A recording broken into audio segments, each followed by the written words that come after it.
Well, guys, I was thinking of what countdown to do this time around. I was having a hard time. I had ideas, but I didn't think of any that could work right at this point. But then I thought, I watch a lot of reviewers, whether on YouTube or on other sites. And I thought, like, I had an idea for a reviewer list, but I'll do those later. This time, I'm going to talk about my top 5 reviewers/critics. Now, the reason I say reviewers/critics is some people don't go by critic, or some people don't go by reviewer, but I watch them and I see them both in the same category, in my opinion, so they count. There is, like, one particular rule to this list, though. The reviewer or critic on this list has to do almost specifically reviews on their site or channel. Now, if the person does reviews on the side, like I do per se, then that does not count if it's not a majority of their content. And I know it, like, there are people who do reviews and do good reviews, but it's not like their real thing, right? So, I'm limited to specifically review-based channels. Now, if they have one or two other things once in a while, that's fine, but if Let's Play, for example, is the majority of the content, then that doesn't count. There's one guy I really wanted to include on the list, but that was the case for him, so maybe he'll make some other list. So anyway, this is the top 5 reviewers/critics in my opinion, and for as of right now, let's get on with number 5. Number 5 is Jimmy Wetzel, or Nintendo Fan for the win. Now, for a guy his age, which I believe is 19, almost 20 at this point, he is really skilled in reviewing. He basically reviews video games, and he's done it since he was like 15 or 16, I believe. And even then, he's done incredible work. He reviewed anything from Pokemon games. He's reviewed a majority of them, or most of them. He reviews other Nintendo games. Like, he mostly is Nintendo-based, but he has reviewed other company games. He puts a lot of effort into his work, whether it's recording, editing. I love his live shots, which I'll admit, kind of encouraged me in my reviews. Do things like that. I'll admit, part of watching his channel is what got me to really want to do reviews. But there is a reason he is so high on the list. And obviously I can understand reviews take a long time to do, but the last one he's done was 2 months ago. So right now he's a little slower on the uploading schedule, and that is probably one of the only reasons he is this high on the list, and that others made the list. But man, you really got a lot of talent, and I would recommend, especially if you haven't seen any of his work, I've watched almost all of his reviews from top to finish since he started, and he has so much talent. He has a lot of subscribers, like, compared to me, but the guy has an act for it. If he wasn't so busy with other things, and if reviews didn't take as long, he could really make a calling for it. So, number 5 is Jimmy Wetzel, Nintendo Fan for the win. I will see you guys with number 4. Number 4 on our list is the Nostalgia Critic. Now, you're thinking, why is she, like, very close to number 5, or to Jimmy? Well, there's someone on the list who tops her, who is similar and tops her. You guys who know me probably know who it is. But, then why is she on the list? Well, in her own right, she has a lot of great content. A lot of it is aimed in the women demographic, but she does it so well and with such passion. lately she's left the main channel that she was on, or the main site that she was on, and still uploads her old work. And you're probably thinking, she makes no new work, why is she lower than what number, like, Jimmy was? Well, she's had loads of experience, and she does different content as well. She just went to, like, yes, Nintendo fan for the win knows what he's talking about, but you could tell that Lindsay is her actual name.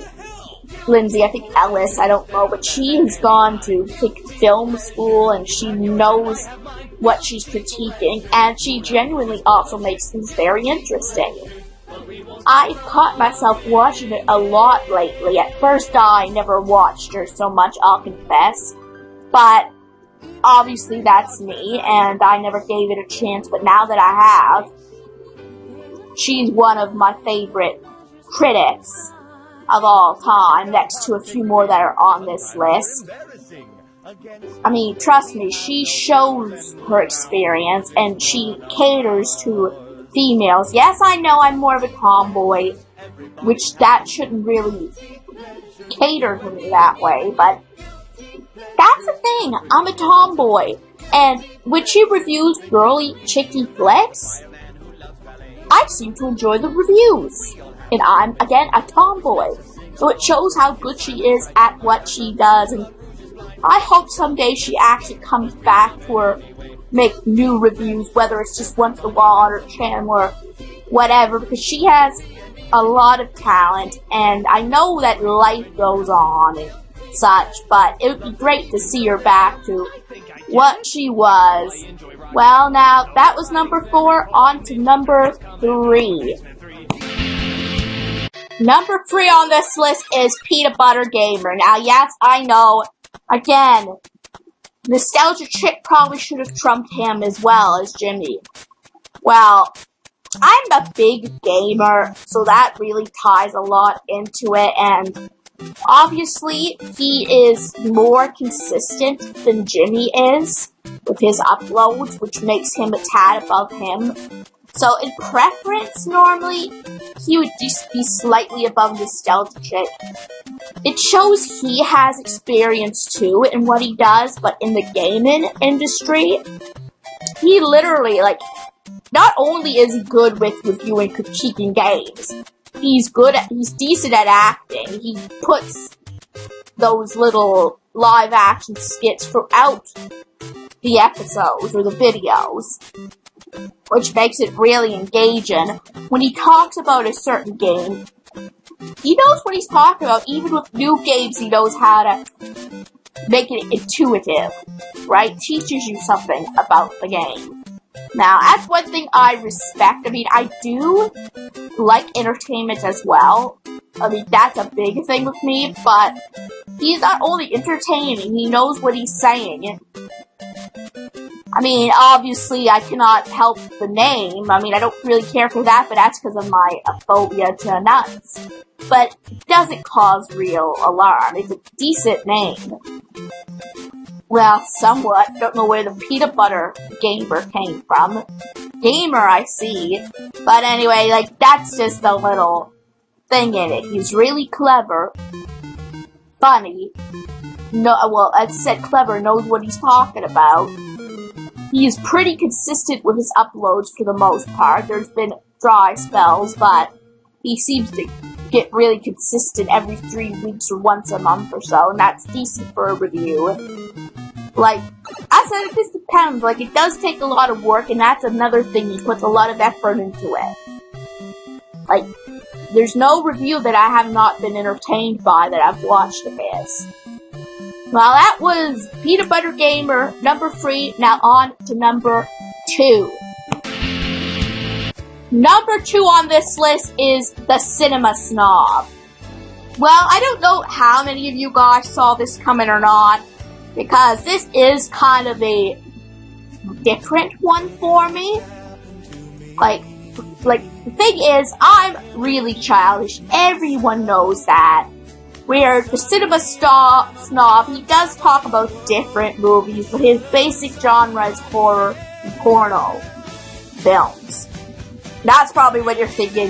Jazzy watches the Cinema Snob, the one who's known for dirty films?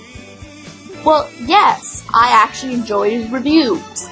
As I said, if the reviewer does the review right, or the critic does the review right, I can get into anything that they're reviewing. But temporarily, while the review is going on, with the Nostalgia Chick, I was not into girly films. I'm a tomboy, but I still liked watching her reviews.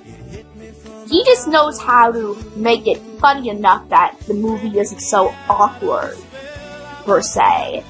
He's had years of experience, as well as the number 5 and what number 1, or number 4 and what number 1 is gonna be. Now, I think he had even more than number 1, but still, we'll get to number 1 later. He's worked for, maybe more than 12 years on things like this. And he knows, like I said, just like PeanutButterGamer, he knows how to lighten the mood with things despite his alter ego being Snob. He really isn't that bad when you watch it. In fact, kind of clever. And no, don't get the wrong idea. I really do like it for his reviews. He's done a lot of horror movies, which I actually like horror movie reviews. Now, the porno movie reviews, yeah, I can see how you're thinking, Jazzy, that is not you. And the actual movies itself, no, it is not. But when it's put in context with someone talking over it, it can be interesting. And the Cinema Snob, also known as Brad Jones, which I like some of his other content as well, which is a big factor on the list. I probably should have said Cinema Snob / Brad Jones, which maybe that's what I'll do near the end of it. But, I mean, he knows how to lighten movie situations. He knows how to be comedic, when to be comedic. Well, I worded it wrong, so I apologize. But he just knows the right thing to say at the right time.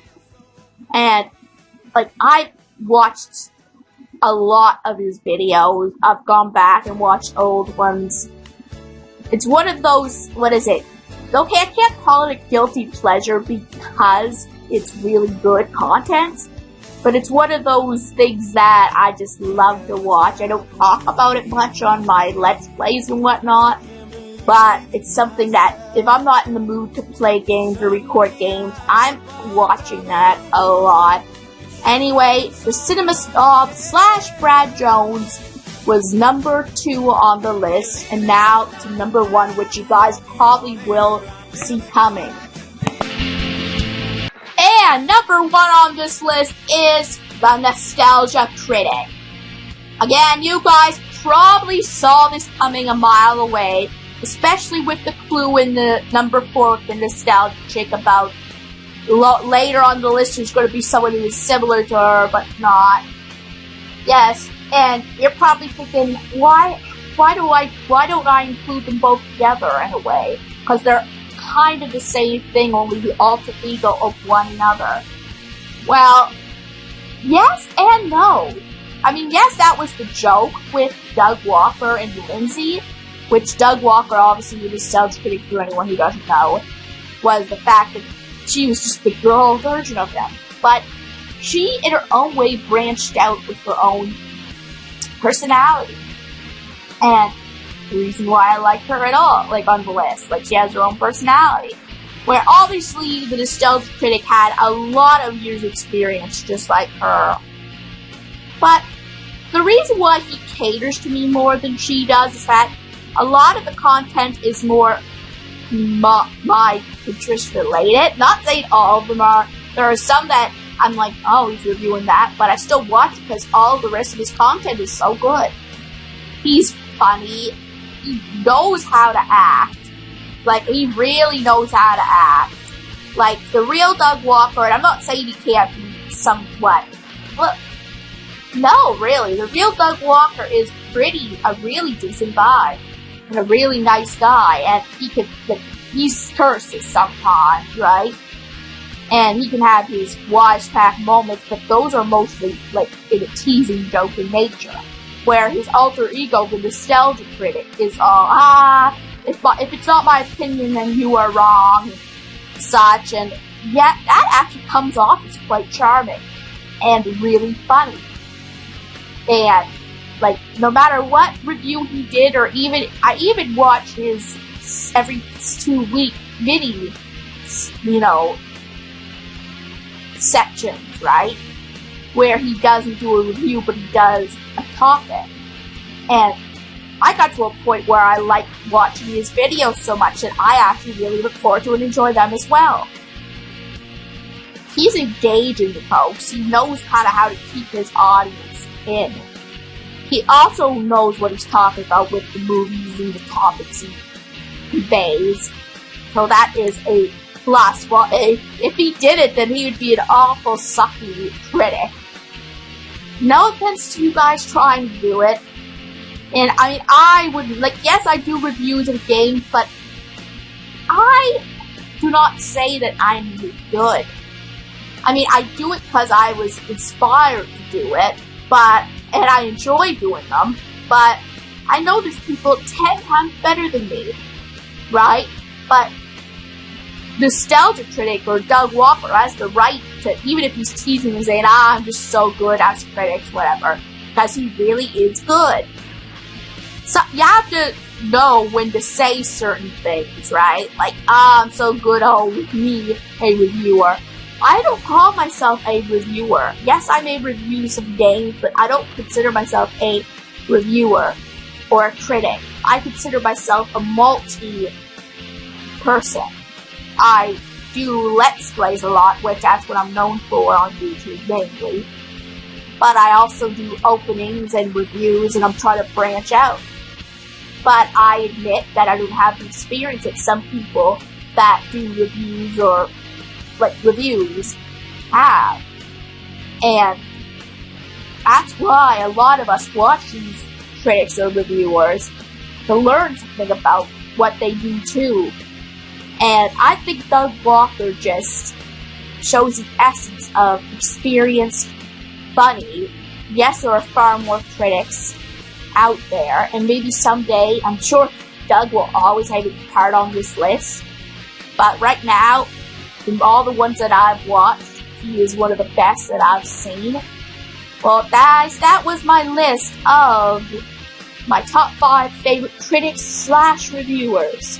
What are your favorite reviewers / critics? Put it down below, and I'll see you guys in my next video. Bye!